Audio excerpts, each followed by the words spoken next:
All right, welcome back to the Wedding Capture Co. That's still us. Yeah, that's it. We're still there. It's always the afternoon episodes, isn't it? Yeah, I'm just like, here we go. No, it's because you run the Wedding Coactive, and Yeah. I often get confused in the name, like the names just roll off the tongue with each other. So do I all the time, and especially when I have to try and manage both Instagrams as well, and they're so near to each other. So not tag the wrong thing in or message somebody from the wrong account is very, very easy. Yeah, so the Wedding Coactive, in case you haven't heard, is something that Tom runs, which is basically a social thing for like. You can explain what it is. Essentially, that is a social / networking platform for anybody who's in the wedding industry.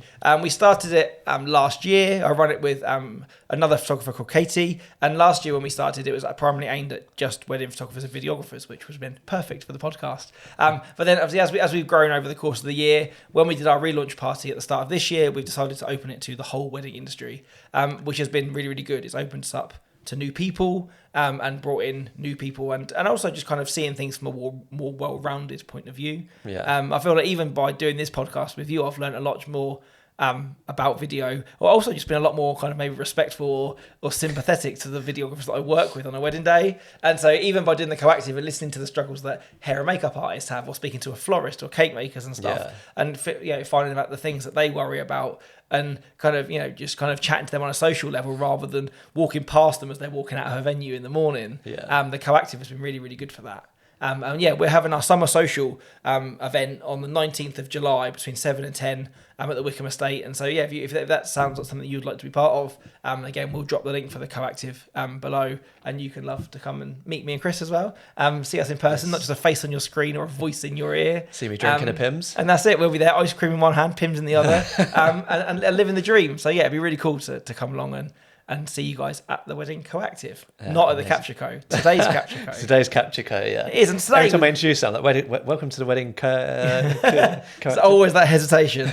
I think today is a pretty good one. We are, at time of this going out, we'll be pretty much being bang in the middle of June. Yes. At the height of summer. I think I might be on holiday when this goes out. No, I'll be back from holiday. How cool would that be? You could literally sat on your sun lounger and listen to yourself. How good would that be? I'd love to, after already editing it myself and going through it, listen to myself a third time. So we are on episode number 8 now, which seems bonkers as well. And we are doing, today's episode is looking after yourself at summer weddings. Yes. So I think no better time to do that than in the middle of summer. It's so important, and it's only in the last 2 or 3 years maybe is only when we've started to really hone in on that kind of thing. Because I mean, when I was doing weddings on my own, I would literally get like a chocolate bar on the way to the wedding or something, and that would be it, right? As soon as Kate joined, she was like, "Oh, what you did? Like, surely you need drinks and stuff." So we take drinks, and now we've got a massive cool bag that we take to every wedding. It's got loads of drinks in it. It's got water in it. It's got snack bars. It's got everything that we possibly need and more.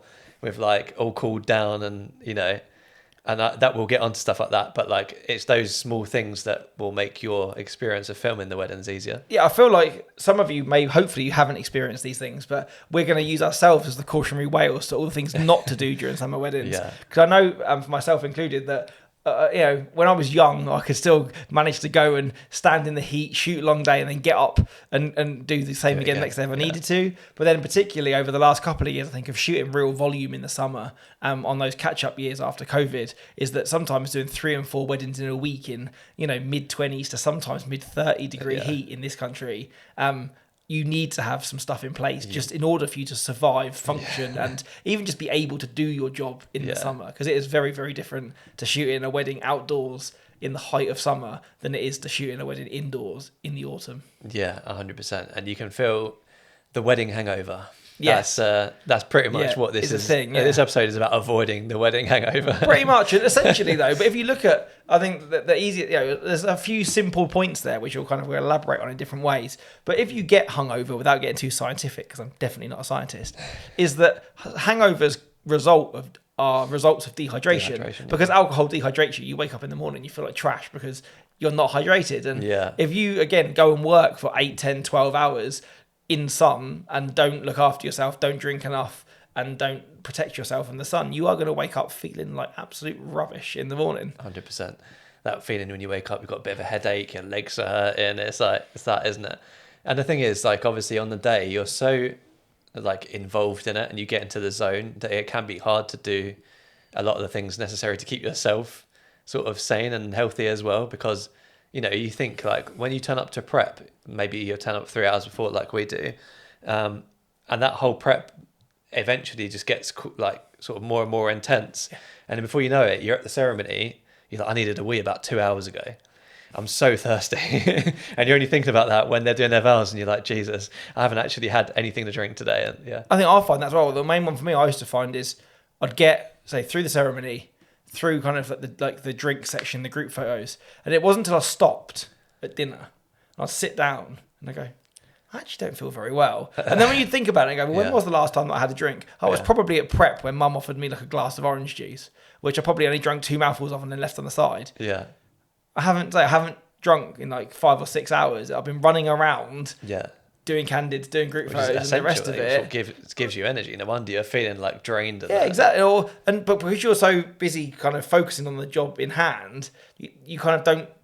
You forget that you haven't drunk or haven't eaten or whatever, because you don't seem that you're working, that you can't just stop and have a snack or whatever. So I think a lot of the things that we talk about today as well are just to be mindful of, or it resolve in things to have with you or things to pre-plan and post-plan, so that it doesn't happen. I mean, the main tool for a wedding is yourself, right? Your body. Like exactly. You literally you have to be in good shape to film a wedding, like mentally, physically. I'm not talking like you have to be a fitness freak, but you have to be looking after yourself and in a good like physical. You have to be running around. You have to have the energy to do things. You have to react to things at a moment's notice. And if you're not, mentally and physically prepared for that, sometimes it can affect you. And I think that's most evident at sort of the end of a wedding season for me. Like when it comes to like end of August, beginning of September, I'm like more drained after a wedding because perhaps I'm just sort of like, I start the year with all these great intentions of drinking loads of water and blah, blah, blah, and do all the stuff we're about to talk about. But by the end of the wedding season, I'm just trying to get through.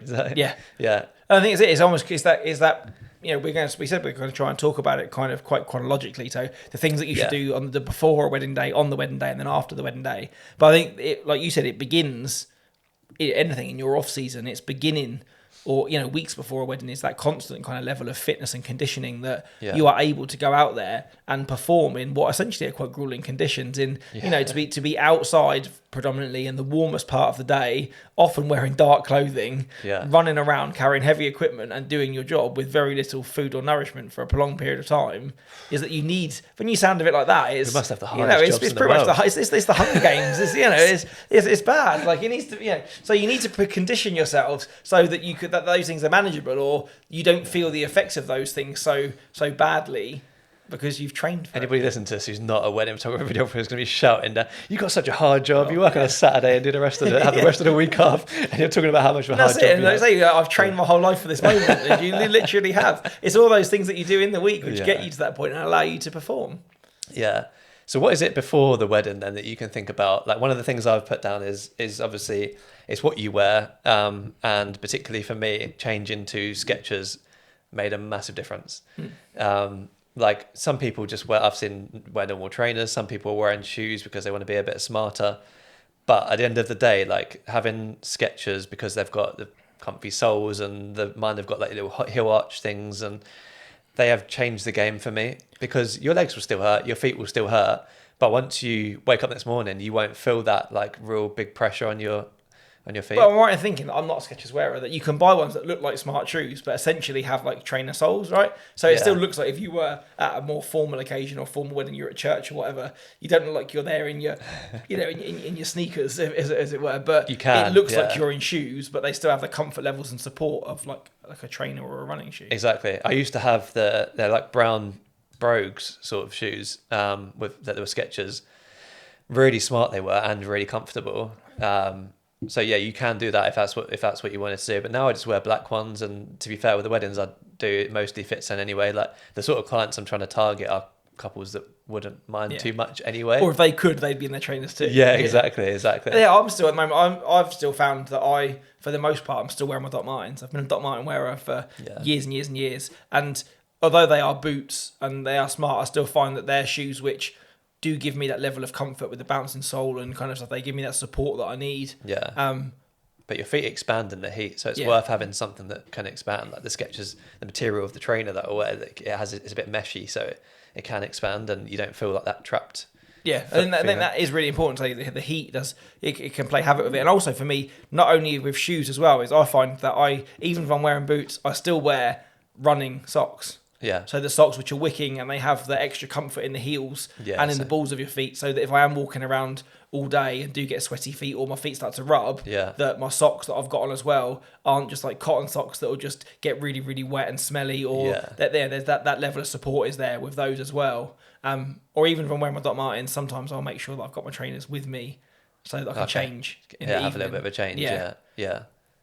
I think just to change, that's something I've put in there for my notes towards the end of a wedding day is yes, to bring a change of clothes, and that's something which I've started to do at the really hot weddings. And not only sometimes change at dinner if it gets really hot. So like, there's nothing worse than, again, if I want to wear kind of a shirt or something smarter, get to dinner and I kind of feel like I can smell myself. You know what I mean? Like when you're at a point where you've been running around and you're like, I'm that smelly that even if I go to my car and empty a can of deodorant onto myself, I'm still going to stink. Or you just feel like your shirt's stuck to you and stuff like that. So to be able to go to my car and have like a fresh shirt that I can just whip a t-shirt off and put a new one on, I kind of feel that in that kind of time that I break for my food, that I have kind of like a decompress to kind of get ready for the evening. Just to change is brilliant. Or even at that point, sometimes if I'm working a wedding where I know it's going to be hot, I can have that conversation with my couples and I can still turn up in my trousers or my jeans for the day and then go, look, if it's really this warm, do you mind if I move into shorts like for the evening? And at that point then I don't want to be in my Doc Marten boots with shorts. So I can put on like my trainers, some shorts, but still wear like a smart shirt. So I still feel that, because evening guests, I think it's more acceptable for them to rock up in, say, like smart shorts and like a top than it is for maybe a day guest who's not in a suit. So that way you kind of blend in. You're not standing out as the guy in the shorts. It gets a bit more casual in the evening, doesn't it? But you feel that you kind of move with that, but also just feel fresh. Like I know that's felt really nice for me. Particularly if I know I've got a sunset to do and I'm going to be in long grass or something like that. Try and do that in like jeans that are like stuck to you from the day and you're really smelly. Your legs feel really hot, don't they, and warm, and it's just like, especially because I wear black jeans and it's just like the heat just comes down on them and it's just like by the dinner you sort of feel like stuffy. I feel like it's the word. A change of clothes is a really good idea. I've heard this a lot and I've never done it, but I probably should. Even at very least, just like a change of t-shirt. I know that particularly from wearing like my holdfast straps as well and kind of running around, I do end up getting really smelly and hot, and that's the thing I don't want to be, is that sweaty guy on the dance floor. So even just to be able to just kind of put some deodorant on, pop a clean shirt on, I just feel in myself kind of much better and much more capable to kind of go and do my job again. Especially after the dinner, when sometimes it can be that like knackered feeling because you've sat down anyway. If you give yourself that little refresher, you feel like you're sort of kind of you come back from dinner not looking like the dishevelled guy that's just sat sweating in the corner for half an hour. You kind of do feel that you've kind of livened yourself back up again and ready to get back into that part of the day. And I feel like the night before is where it starts as well, because you should have everything prepared the night before. If you're preparing something in the morning, there's probably something wrong. Like mentally, it's great to have everything done the night before. So in the morning, all you have to do is get in your car and go, right? Formatting cards and everything like that should be done the day before. Don't format on the day. I don't take my own advice. I end up sometimes accidentally not formatting until it gets to the wedding. I'm like what? See, I must admit, I do mine in the morning, but I have a very clear system that, especially if I'm doing doubles or whatever it is, everything goes on charge, stays on my chargers. Kind of, so I know that then on the morning of the wedding, before I leave, I walk into my office, my cameras come out, the fresh batteries go back into my cameras. And at that point then, I'll pop the screens out on both cameras and make sure that all my settings are kind of back to where they need to be. Because obviously if I'm dialed into manual mode for shooting a dance floor the night before, I know that I want to switch. I don't want to just turn up at prep, grab a camera out and start shooting at say 3200 ISO, because that's where I left it on the dance floor. So at that point, I'll format both my cards. New cards go in, they get formatted, and I turn all my dials and everything kind of back to where I need to start for prep. So that I know that if I get to prep and something starts, the camera comes out the bag, lens cap comes off, and I start shooting. I'm not going, and I have done it. Years ago, I remember doing where I haven't formatted a card. You shot 20 frames of prep, and then go, there's still 2,000 photos from the last wedding on here. I did that on Friday. Do I have to delete those 20, or do I change the card out, or or whatever, or you find out you shoot half of prep at a stupid ISO because you've left it in that from the dance thing like before. So I like to have that kind of get up early enough on a morning of a wedding that I can get my kit out, kind of do that reset, and I know then that I've done that with a fresh mind in the morning before I leave for my wedding.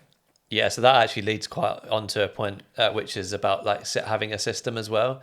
And I feel like Kate's made this system for us, which to be honest, like I do struggle to work in this way, but I feel like a lot of people do, is that we've got a list of everything that needs charging on the wall, sort of thing, so that we know it's like a little checklist. So we know exactly what needs charging. And then we've got a list of everything that needs to be in the bag so that we're ready to go. And I can just take a look at the list to make sure we've got everything in the bag. Personally, I'm more of a visual person. So I know that my bag is set out into certain slots. And I know if all those slots are full, I've definitely got everything. And that's pretty much how I do things.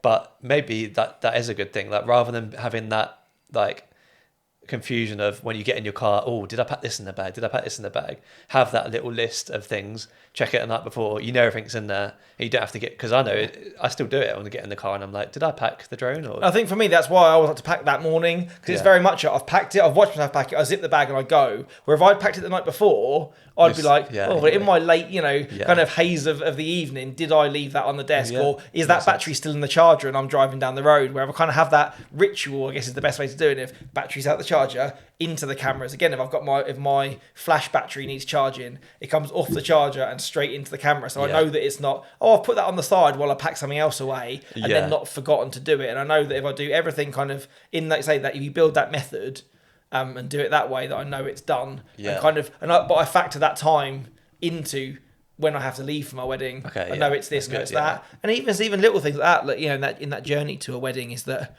we live on the south coast here, and so I know there's certain pinch points along the south coast that if I'm shooting a wedding there, there'll be beachgoers flocking to that part of the country. So that in the summer, I need to either leave a lot earlier to get through those people that are piling down that one road into that area and plan it so that there's, if I'm shooting on a bank holiday, you know that there's going to be caravanners and holidaymakers on the road, so you can't quite get down those A roads at the speed that you normally can. So, and that's something which, again, I guess is more of a summer problem, particularly if you're shooting during like kids' holidays and things like that. Yeah, and around beaches and things. And here it's Chichester areas as well. Chichester can get quite busy here if you're heading east, and New Forest gets really busy. That's it. Or if you're looking at, in the summer as well, it is festival season in the music world. If you're shooting a wedding near a festival site and you don't know about it, and you try and drive to there and you find out that download's on, and there's 80, 90,000 people all trying to get into somewhere 5 miles from where your wedding venue is. Like that's a huge problem. So it's all those things. It's that planning for your day for other events in the summer that are on, as well as the wedding that you're shooting. Yeah, because then you get to the event and the couple will be like, oh, there's the traffic's really bad. This XYZ person's going to be late, and you just feel like good that you managed to get there. Yeah, you're not the person texting in a blind panic from your car because you didn't realise that was a thing. Exactly. And I think also in terms of things that start the night before is something which is going to constantly come up in this episode is hydration. Hydration, I think, is key to most of this. It's mentioned a good few times in the list. But not only hydration on the day, but almost pre-hydration. You don't need to waterboard yourself or anything, but maybe if you're shooting a wedding the day before, or you're out with friends the day before a wedding, don't go and have a skinful the night before and wake up hungover. So you're fighting the dehydration before you start. I couldn't do that these days. I couldn't with age as well. I'd wake up and in no fit state to go to a wedding, let alone go and shoot a 12 or 13 hour wedding in the sun. Yeah. So I think, say that night before, just making sure that you maybe don't have too much to drink alcohol wise, some good kind of, loading up on the water before you go to bed, so that you wake up feeling fresh and hydrated. It sounds super sensible. It does, doesn't it? It sounds like against everything I believe in, but it's so true. Because and I think the main thing is that we're sat here with age as well, and I think I'm older than you, is that like hangovers hurt more the older you get, and wedding hangovers hurt just the same. Yeah. So I think for me, I know that I'd like to go and shoot a wedding on a Saturday, but wake up feeling pretty fresh on that Sunday morning to go and enjoy a day with my family, rather than feeling like I need to lay on the sofa or in a dark room to recover from the wedding. Yeah. Like in the summer, you want to enjoy the summer, the bits of it that you get, and if that happens to only be the one day of a week on a Sunday, you need to make sure you're feeling as fresh as you can for that. Yeah, before doing all of these things that we're talking about, like I literally used to wake up with the worst wedding hangovers and used to just write off Sunday morning basically, but now I don't feel like I wake up with any, and I get, even on the way home from a wedding, I feel so much better these days because we're thinking about food and hydration and fitness and things like that. So it's that bad choice. I used to be terrible. I had a year and where like services on the way home was like a real thing. Like maybe I hadn't looked after myself in the day, or I was feeling hungry. I'd get into my car, and all I could think about is where's the nearest McDonald's on the way home. This gets discussed quite a lot in the UK wedding videograpers group, I think. And I feel like it used to be really bad for me, where then I'd get home and I'd be doing my backup whilst eating chicken nuggets or whatever, and then eating that late at night. Again, like you go to bed with like feeling like indigestion and stuff, waking up in the morning feeling like, and all those things. And that's not excuse for summer weddings. That's just taking good care of yourself. Yeah. But the fact is, again, that at summer weddings you are still going to be there for a longer portion of the day. Those sunsets are later in the evening, so that all those they're more likely to have fireworks and things like that. So you are going to be leaving weddings naturally later than you are in the edges of the season. And I feel like that craving, because I get the craving every time for like a Mackey's or a KFC on the way back. I feel like that comes from being, I'm not an expert, but it comes from being dehydrated. Obviously, we get like one small course sometimes at dinner, so that can't help pretty much. But I think that comes from you're dehydrated, you may be a little bit hungry, you've burnt a lot of calories because you're running around, and so your body just fancies like salt. It just needs some like salt, but it doesn't need it. It's just the thing that's in your head, right?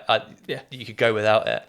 And again, like this gets discussed a lot in the Facebook group, and I just think a lot of people do end up doing it, so it must be a thing that happens to a lot of people. Yeah, I have heard conversations between some of those more even-based suppliers. Where I was there once at a wedding showcase where there was a magician talking to a DJ. So obviously guys that are out doing the later shifts, and they joked that apart from at wedding fairs, the only other time they see each other is in this specific McDonald's service station, and it's normally in the early hours of the morning because they both finish gigs at different places, and that's the point at which they cross on their way home, and they have these rendezvous at like 1 a.m. in the McDonald's on the South services, and they and decompress about their weddings over fries. But I feel that I learned this from you is that I feel that at this point we're getting where we should be probably sponsored by Tesco's meal deal, because we break every between we film 2 episodes every time that we record, and then we walk to the Tesco's at the end of our road to get a meal deal. It's a good little routine we've got going on. But I remember some of the early weddings that I worked with you, we're rocking up to bride prep in the morning, and there's you and Kate we've sat in the car eating your Tesco's meal deal at breakfast, and I found it really, really funny at the time.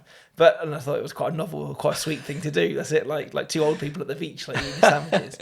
But we've it's an age-old conversation between photographers and videographers about getting fed at weddings, and are you and aren't you? And I've found that particularly if I either make sandwiches or buy a meal deal and it goes in the cool box in my car, is that I've got it there, and if I don't get fed, I've got food.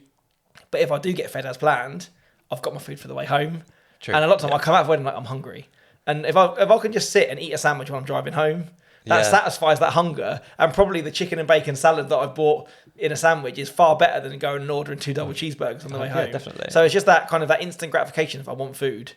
I just have a Pepsi or something on the way back, like a Pepsi Max or something, just something to taste, so I don't crave that basically. But that actually leads quite well to take to the cool bag to the cool bag, box, or cool box, which I think is becoming essential. Like that is part of our gear now. Like we take that to a wedding no matter what else we're taking. And I know other people have started taking them as well. I've seen them getting out at weddings. I think it's like a proper thing now that people are doing. I know Josh has started taking a cool bag to weddings. Yeah, I've got a cool box, Yeah, and it's great for storing all of your drinks. Like get lots of little bottles of water and put them in there.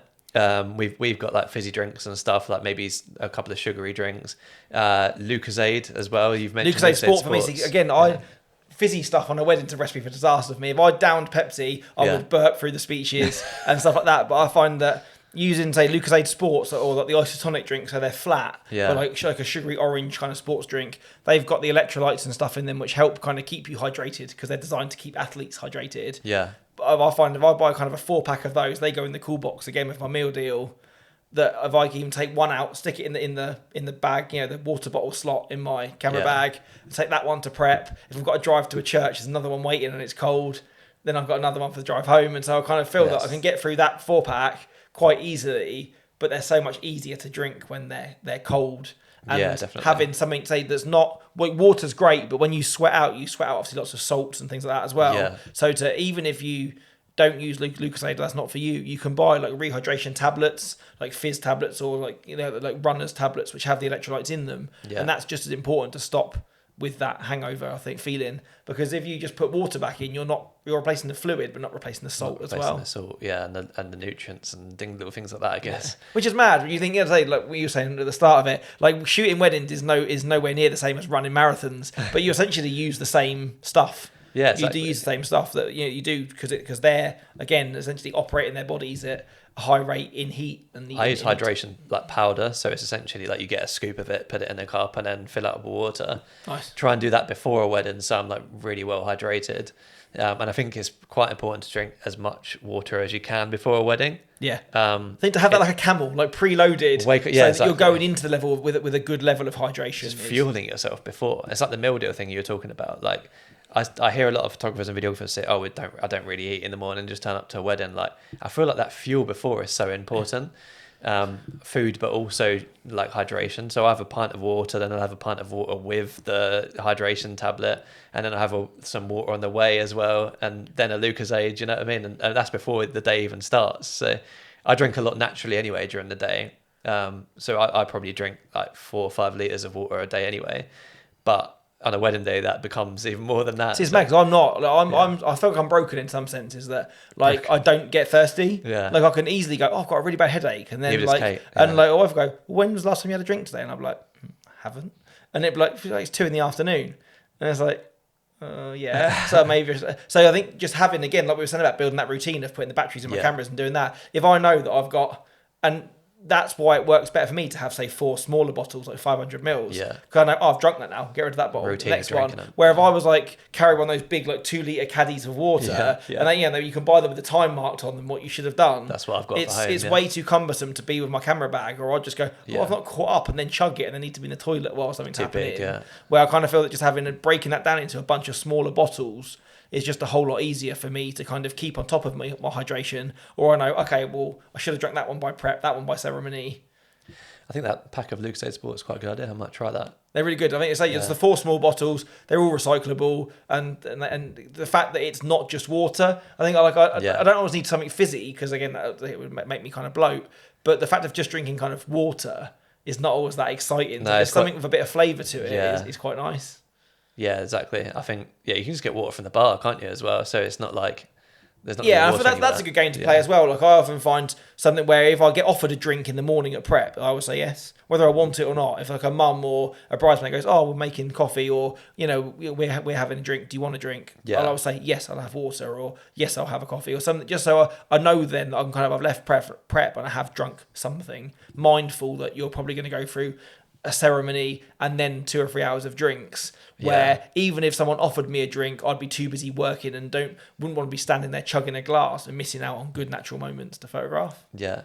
I've just seen that you've put like avoid having a drink during the dinner, and I'm pretty sure the last few weddings we've done together, me and you have had a drink during the dinner.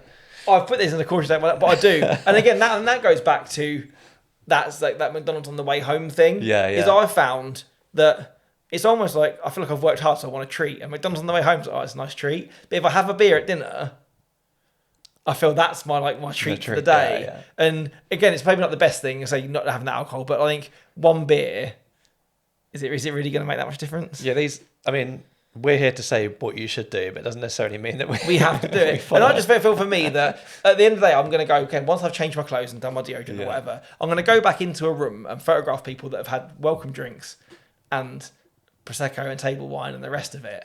And I drive to all my weddings, so I don't want to drink at all. But I think if I can have just a beer at dinner, it kind of helps me relax. It's cold as well normally. Yeah. Just someone to buy you a small kind of bottle of, like beer. If I want to sit and burp my way through dinner, it's gone by speech years. I feel like that's actually not a bad thing though. You're right. It does dehydrate you a little bit, but you're wired by that point because you've been focusing for so long. Sometimes something like that can take the edge off. I know it's a really. I know what you mean though, because maybe if you are a little bit dehydrated, that kind of beer is like, I find it. I have that, but then I make sure I've got my water or my Lucozade with me to kind of counteract it. So it's still some hydration better than none. Exactly. And I feel like, say, in terms of kind of leveling myself, that I kind of feel, okay, I've had my beer, I've had my reward for the morning's work. Yeah. Now let's do that. Let's reset and let's get back in for dinner. Especially on a hot day. Both times I've been with you, I think I had a gin. And it's just so nice having a cold gin on a hot day. Like a proper the whole body temperature just got brought down. Whereas if you have a water,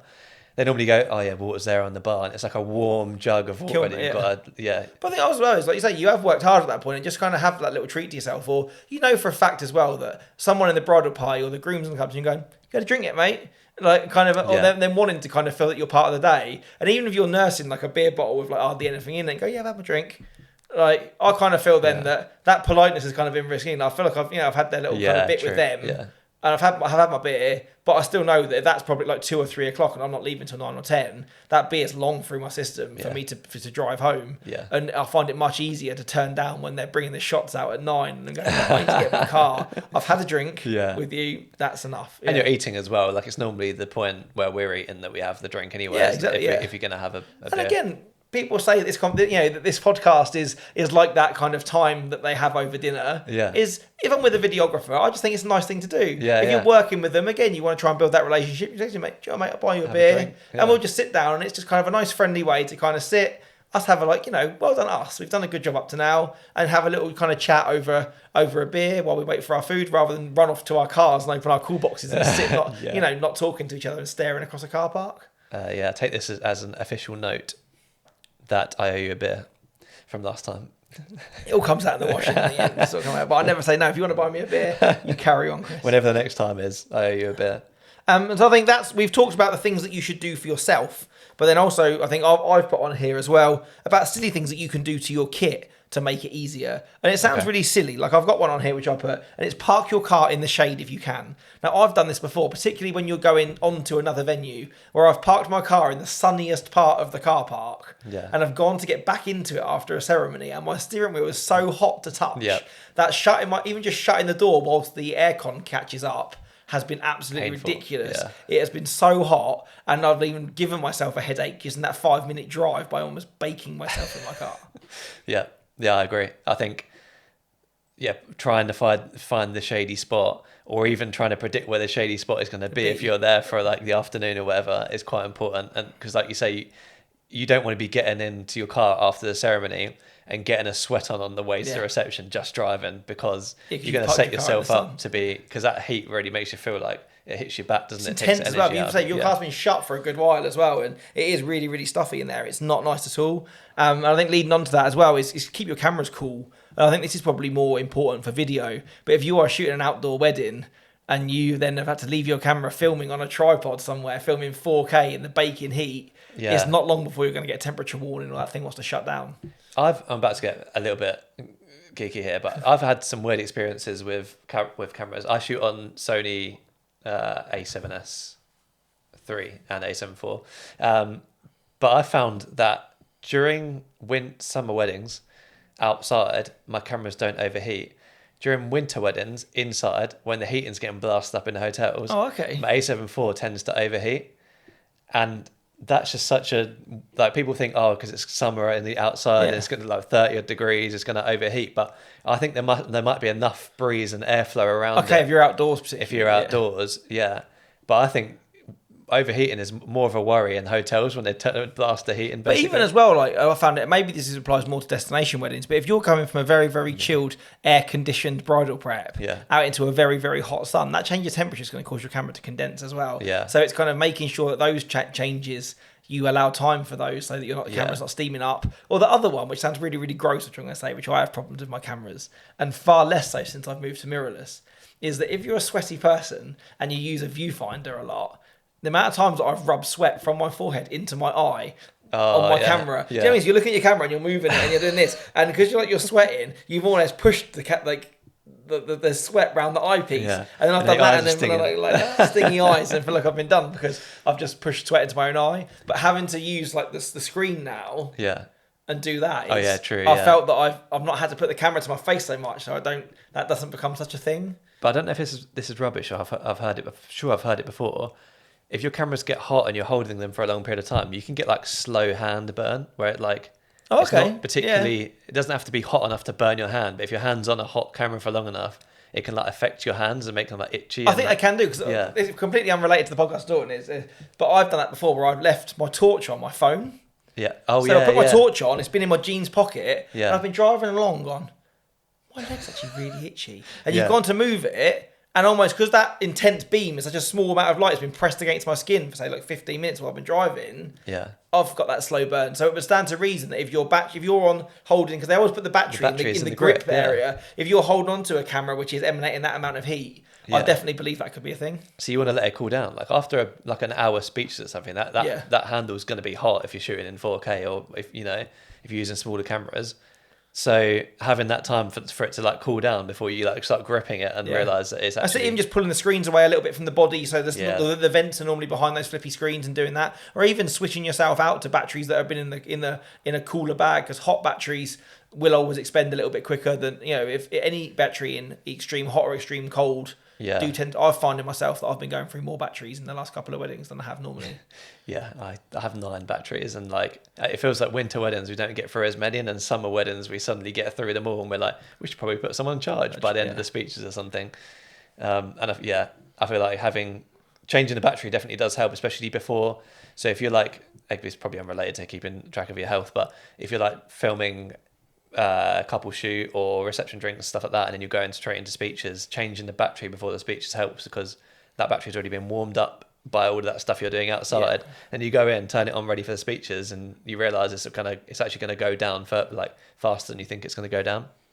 There's battery management, and it's little things in the heat. It's not only the heat's not only fatiguing you, it's fatiguing your kit as well. And sometimes I think because they're machines or whatever, you kind of take it for granted that it should just work.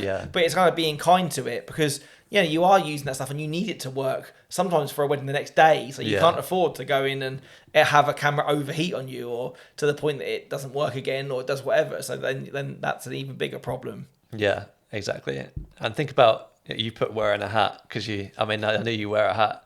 Some people have never seen my head. Some people think that the hat stays attached permanently, and that's a myth. I think there is a couple of episodes where I didn't wear a hat, but I definitely prefer a hat on. And this is something which I've personally only started doing this year, or maybe I did it once last year at a wedding, is that we had a couple of really, really hot days last year where it did peak over 30, and I was shooting an outdoor wedding, and the sweat going in the eye, my head got burnt. Even with suncream on, you couldn't reapply it fast enough over those days to stop that from happening.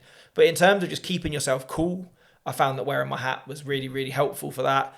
Keeping the sun off me, and also having the peak on my hat, being able to see my screens. Yeah, that's it. It was so bright, or even just getting a hat, taking it off and popping it over the camera so I can look at the back of the screen rather than the OVF, like the EVF look through and stuff. I found that people might not think that wearing a hat is wedding appropriate if you're at a more formal occasion, you're walking around with a baseball cap on. But try, a fedora or a straw hat or just something, just to keep that sun off of your face and kind of the back of your neck, and it really helps your core temperature. Yeah, I was walking around only doing a couple shoot a couple of weeks ago, and it was like bright sunlight that in the middle of the day. When you got to sort of get a couple to make sure they're in the bag in case something happens at sunset and you can't get any. We were sort of doing that, and I was walking along with a gimbal in my hand filming, and I was like, mate, I can't see anything that's going on the screen right now. I'm literally guessing what I'm filming, because the screen is like as bright as it can possibly go, but the sun's blaring down on it. I feel like if I had a hat, it would have covered that screen. And I feel that's it. At the end of the day, we need to blend into the wedding and dress appropriately to the situation that we're at. At the end of the day, we are still staff and we are still working. Yeah. So we need, if someone said, I need to wear a hat because it allows me to do my job better, I'm sure that couple wouldn't mind you having your baseball cap on when you're outdoors. Yeah. Like, I'm not saying that I'd have it on sideways in church, while I'm doing that, and I would probably take it off then to kind of be respectful of things. But if I was shooting an outdoor wedding or was outdoors, just having my hat on, I've got a black hat or some, maybe not something with quite as bright logos on as this one, just that you can kind of be, and kind of it allows me to do my job. I've shot 3 weddings now where I've worn my hat most of the day, and not a guest or a registrar or any of my couples have questioned it, or even if one of them said, I wish I could have my hat on. And if you're out in the sun, you don't want your head to get burnt anyway. Cool. Like, surely... Exactly that, I liken myself sometimes to a matchstick at a wedding the other day, and the grooms had never heard that expression before. But if you get someone like me who burns very much from the lack of hair that they have, I do look like a matchstick. By the time you get back in after dinner, like, my head is glowing, and the rest of me isn't. Which brings us on to suncream. Take suncream, something which I never do. Again, I'm recommending saying I never do, but it's definitely worth doing, because if you're going to be out in the sun, particularly if you're someone that's quite prone to it. I don't do it because I'm not really prone to burning unless I sort of deliberately going out sunbathing sort of thing. But sun cream is important in looking after yourself. And if you're doing multiple weddings in a day, you don't want to turn up to the one the day after. Sorry, multiple weddings in a week, you don't want to turn up to one the day after looking like a lobster. Yeah.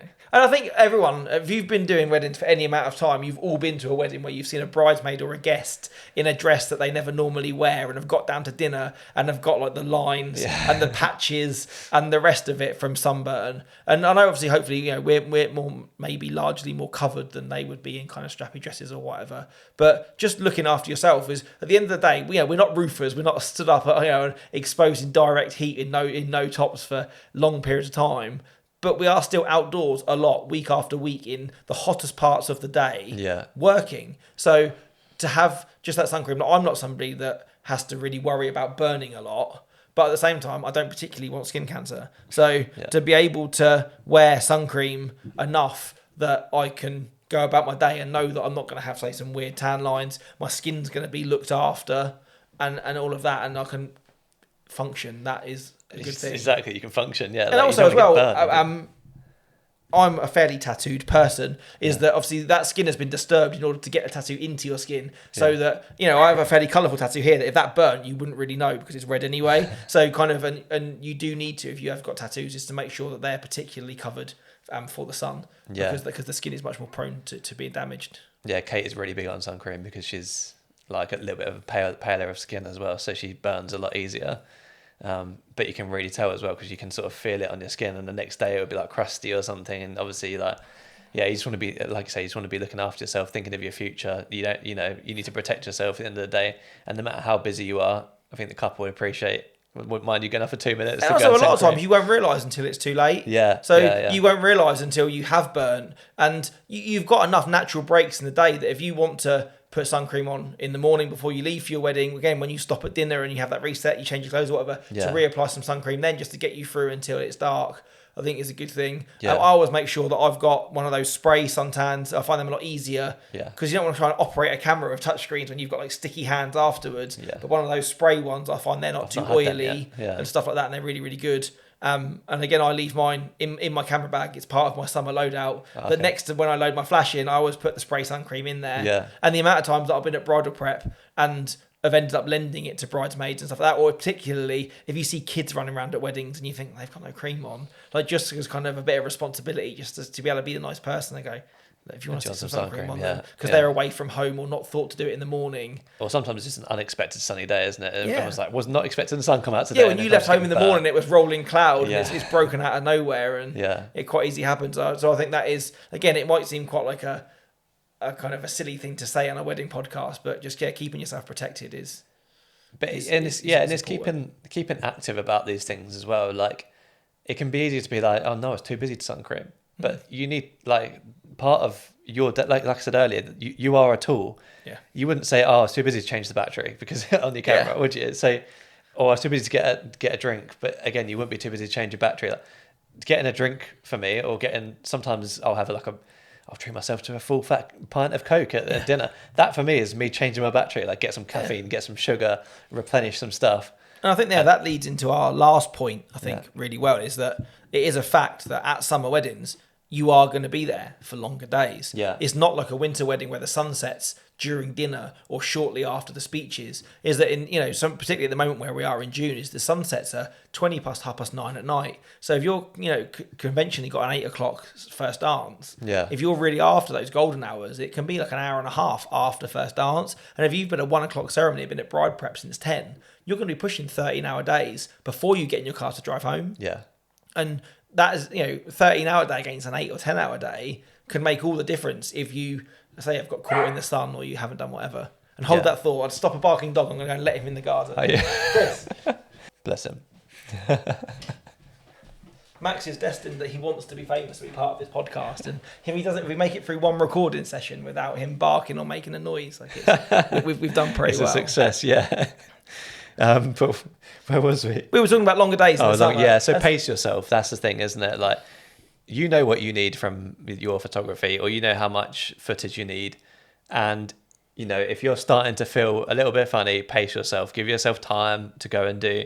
Like, a lot of, obviously, the ceremony and the speeches are things you need to be there for, but a lot of the other things can wait around you, basically, and you can sort of be like, oh, sorry, I can't do the couple shoot for another 5 minutes because I've really got to get a drink, otherwise I'm just gonna pass out. Like, pace yourself. Well, I think we spoke about it in our evening receptions episode as well, didn't we? About kind of all those elements of things that go on in an evening. But like you've said yourself, it is naturally a slower pace. If you come out the other side of speeches and there's kind of a game or something going on, you can photograph that. But if you did just nip somewhere for 5 minutes to get yourself a drink or pop to the bar or to go and top some sun cream up, it's not as if, as long as first dance doesn't go up without you, for you to take a break at dinner and then grab 10 minutes for yourself a little bit later in the evening, just pre-sunset, as long as first dance is done and you've got a good amount of the dance floor, just to pop off for 5 minutes to kind of have that little kind of top up and kind of evaluate before you go out for the golden hour.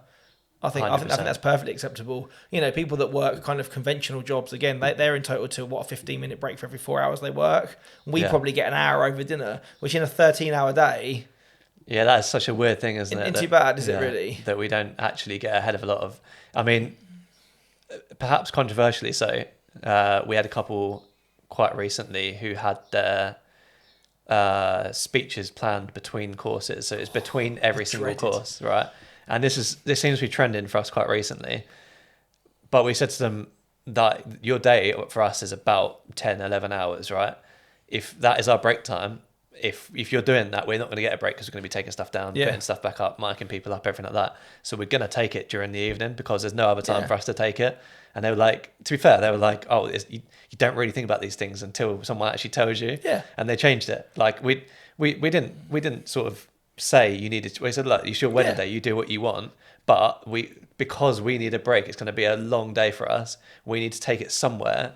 And so it might have to be in the evening. But then also, like, we educated them on, they're only getting one toast drink, but they're doing 3 different rounds of speeches. How are they going to do a toast? And I think once you offer that education, like, these things because you go to lots of weddings. Yeah. And it's not about being selfish. It's again about if you're saying to a couple, look, if you want me at sunset to be out there hydrated and delivering quality images for you in that gorgeous light, I need to have had a break at some point. No one's superhuman that can go and shoot a 13-hour day with absolutely no downtime and no food and no chance to have a drink. Yeah. So, but to offer someone that advice who maybe wouldn't know, because all they see is, it'd be really nice, it'll break the meal up. Yeah. They don't see the further implications of that. But as long as you turn around and say, okay, that's fine, but I do need to take a break at some point. Yeah. And I often find as well, for me, is that if throughout the evening, if I'm in a venue that I don't know particularly, and I need to go and have a little wander or 2 or 3 times, just wander out and have a little check and see where the sun's at. In case it's coming down. If the sun's coming down quicker than you think and you've got some trees there, it could go quicker than you think it is. I'm not often walking through the car park or out to the fields anyway. So if I end up going past the toilet or past the bar, so I can get some water or do that. And you're not shooting in those moments. I'm still having 5 minutes to myself. Yeah. But I'm wandering and keeping an eye on the sun at the same time. So you're still working and doing something which causes due diligence to give you a better experience for your couple. Just because you're not on a dance floor, camera in hand, it doesn't mean that you're not working. Yeah, exactly. And I feel like it's important to have a proper break as well. Like going out, like you say, for a walk in the evening or something, is a proper break because you're getting fresh air, you're walking around, you're not like, it's not like a workman's break where you've got your laptop out and you're culling the photos already. Yeah. Like you're still giving yourself a bit of mind, like headspace. And sometimes as well, if it doesn't always work out that maybe you didn't get that glass of water when you needed it, or perhaps you didn't do that. And if you are starting to get towards the evening of a wedding and you are starting to feel a little bit fuzzy, being in a dark space with very loud music isn't the best place to be if you've got a headache. No. So even just to take yourself out of that space for a little while, make sure you've got some paracetamol in your camera bag. That might kind of knock the headache off a little bit. Again, pop one of those rehydration tabs into a glass of water that you can get from the bar, and just give yourself 10 minutes outside to do that. That time then, prevention is always better than cure, so set yourself up to succeed. But if you do end up getting caught out, which I'm sure we all have, is those tablets do get to work pretty quickly, is try and make up for it and salvage it in that point so that the rest of the day is not a complete write-off. And that's something we haven't put, but it's just reminding me of is like putting earplugs in during the dancing, because that can save your hearing a bit. I haven't done this, but I worked with Josh the other day and he did it. So have you ever done that? Or? I do, yes. I think again, because Josh is a music shooter, same as I am. It becomes a force of habit. So I've got some moulded earplugs, which I use for those. Big love to Josh as well. I feel like he's been mentioned a few times in this podcast now and hasn't got the recognition that he deserves. So link in the description. Big love, Josh Holgate. We'll link him in. So I do have those, and because they live in my camera bag anyway, I often find that if I'm shooting with a DJ, I don't need it as much. But if I've got a live band, I will definitely do it. Yeah. Mainly because a lot of times, and this probably should have been covered in our evening episode, which was a few True. episodes ago, is that... I've lost my point now. So the best place that you need to stand, a lot of times to get the photo you need, is either in front of or underneath the speaker. Which is the loudest place to be. So my option to that is either, if you can, go round behind the speaker and shoot from over the DJ booth, because the sound projects out. Yeah. And during like first dance or whatever or stuff, you can shoot from that angle. Even just stepping from in front of a speaker to the side of it or behind will save your hearing a lot. Yeah. And I also find sometimes it's easier to pick moments out when you have less distractions, that you've got your earplugs in. Yeah. And it's very odd as well, because a lot of them just cut out low end buzz. So you can still hear what's being said on the dance floor, but sometimes people think that you can't hear them and they will say things, and it's brilliant because you can hear every word and they think that you're completely Yeah. So that's not a heat one or a summer one, but just a cool tip is that even at very least, those kind of foam disposable earplugs that you can roll up and pop in your ears. Yeah. If you are sort of feeling as tired as from a day or kind of headachy, say dark spaces and loud and just noises, to save your ears over a long period of time. If you film a lot of weddings or photograph a lot of weddings, you're gonna be exposed to that volume quite a lot. So I just feel like it was something that's health related that I thought was quite good to mention. A lot of this stuff is kind of well-being and health stuff. It's a really valid it applies point. throughout the year sort of thing. And talking about stuff that applies throughout the years is I don't want to talk about it too much, because it's just one of those things. It's like, it's really obvious. Sometimes people talk about it sometimes too much, and that's fitness. I'm not a fitness freak. Like, I'm not the epitome of a gym bod, but I have started religiously doing the gym like 3-4 times a week, or maybe if that's sort of the aim. I usually make 3-4 times a week, and since actually taking it seriously and not just doing it once, maybe twice a week, or like doing it when I can. When the wedding season hits, I'm normally like, I don't need to now. I'm burning enough calories at weddings. I'm so busy. There's not as much need to do it. I'm feeling so much better at the end of weddings now, because I'm putting in the work to improve my fitness outside of that. So things like, doing weights to improve your shoulders and your arms and your back, because you're carrying a lot of stuff around. And doing cardio to make sure that you're fit, so that at the end of the day you're not going to be like just completely fatigued, basically. So I've felt so much better after. It doesn't have to be much. Like, just do what you can. But I felt after like setting myself an actual routine and trying to get into it, after a wedding now, I feel like I could do another one the next day. Whereas I used to get real bad like wedding fatigue at the end of the day. Like, by the time the dancing rolled around, my eyes would be closing, my head would be going down, and I feel like fitness has changed that for me. And I feel like it all links in, like, getting a gym membership or taking that time, like you say, to go out of your day when you think, I should be at my computer editing, but I've got to go to the gym.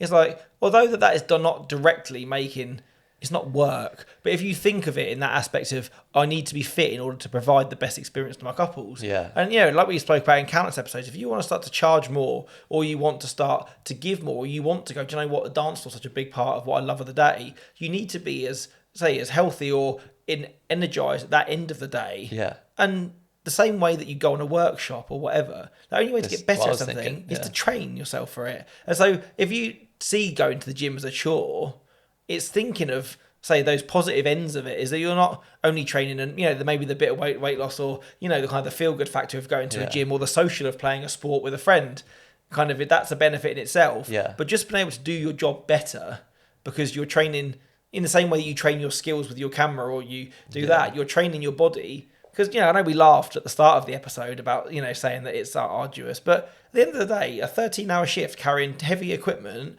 sometimes running in front of a couple whilst they're walking off, or doing all of those things, still requires a degree of fitness. And in hotels, you're running up and down stairs all the time as well, often. Particularly, there's a certain venue in the New Forest where it's an old mill house. So everything's on a different floor. And I think like the amount of steps up and down that I did if I shoot weddings there. But again, you don't want to be going, I need to get up there for speeches, and your calves are throbbing because you've run those stairs 3 times. So it's that level of fitness allows you just to do your job better, or not feel like you've been hit by a bus the next day. It's hugely important. And just to take a break away from your desk a couple of times a week to just go for a walk or pop to the gym. 100%, yeah. It's huge. I feel like, again, it's something that's spoken about sometimes too much. Oh, you must go to the gym. You must get fit. Like, what are you doing? Like, eating too much.